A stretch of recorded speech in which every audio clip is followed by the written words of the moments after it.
৪৫ বছর পর দলীয় সরকারের অধীনে ভোটে আসছে দেশের সব রাজনৈতিক দল। সেনাশাসক জিয়াউর রহমান ও হোসেন মোহাম্মদ এরশাদের সময়েও ভোটে আসেনি সব দল। পরে ভোটে তত্ত্বাবধায়ক সরকারের দাবিতেও ছিল আওয়ামী লীগ ও বিএনপি দুদলই।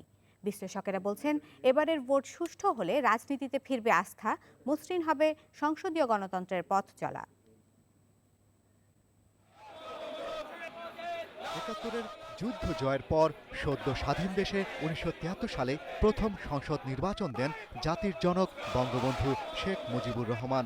বহুদলীয় গণতন্ত্র প্রতিষ্ঠায় ৭ মার্চের সেই ভোটে আওয়ামী লীগের পাশাপাশি অংশ নেয় জাতীয় সমাজতান্ত্রিক দল জাসদ, আওয়ামী পার্টি সহ বেশ কিছু দল। ৩০০ আসনের ২৯৩টি জয় করে সরকার গঠন করেন বঙ্গবন্ধু। খন্দকার মুশতাক আহমেদের নেতৃত্বে আজ ভোরে সামরিক বাহিনী দেশের সর্বময় ক্ষমতা গ্রহণ করেছেন। শেখ মুজিবুর রহমানকে হত্যা করা হয়েছে। তবে ৭৫-এর ১৫ আগস্ট জাতির জনক হত্যার পর সামরিক শাসনের কবলে পড়ে দেশ।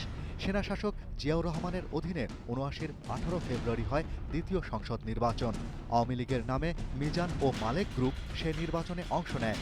জিয়া নিহতের পর আরেক সেনাশাসক হোসেন মোহাম্মদ এরশাদের অধীনে ৮৬-তে তৃতীয় সংসদ নির্বাচনে শেখ হাসিনার নেতৃত্বে আওয়ামী লীগ অংশ নিলেও বিএনপি সরে আসে। তবে ৮৮-র চতুর্থ সংসদ নির্বাচন বর্জন করে আওয়ামী লীগ, বিএনপি সহ প্রায় সব দল। এরপর দুবছরের গণ আন্দোলনে ক্ষমতা ছাড়তে বাধ্য হন এরশাদ। মাঝখানের নির্বাচনগুলো প্রহসনের নির্বাচন, বিশেষ করে ৯০ পর্যন্ত, কারণ দুজন সামরিক স্বৈর শাসকের রাবার স্ট্যাম্প ধরনের নির্বাচন হয়েছে। এবারও গণতন্ত্রের প্রত্যাবর্তন। ৯১-এর ২৭ ফেব্রুয়ারি পঞ্চম সংসদ নির্বাচনের ভোটে আওয়ামী লীগ, বিএনপি সহ অংশ নেয় ৭৫টি রাজনৈতিক দল। রাষ্ট্রপতি শাহাবুদ্দিন আহমেদের অধীনে এই নির্বাচনের মধ্য দিয়ে অবসান হয় ৭৫ পরবর্তী সামরিক শাসনের। খালেদা জিয়ার নেতৃত্বে সেবার সরকার গঠন করে বিএনপি। কিন্তু বিএনপির ৫ বছরের মেয়াদ শেষে ব্যাহত হয় স্বাভাবিক নির্বাচনের ধারা। তত্ত্বাবধায়ক সরকারের অধীনে নির্বাচনের দাবিতে আন্দোলনে নামে আওয়ামী লীগ। তারা সহ ১৯৯৬ সালে ১৫ ফেব্রুয়ারি ষষ্ঠ সংসদ নির্বাচন বর্জন করে বেশিরভাগ রাজনৈতিক দল। পরে ৯৬-এর ১২ জুন সাবেক প্রধান বিচারপতি হাবিবুর রহমানের তত্ত্বাবধায়ক সরকারের অধীনে সব দলের অংশগ্রহণে হয় সপ্তম সংসদ নির্বাচন।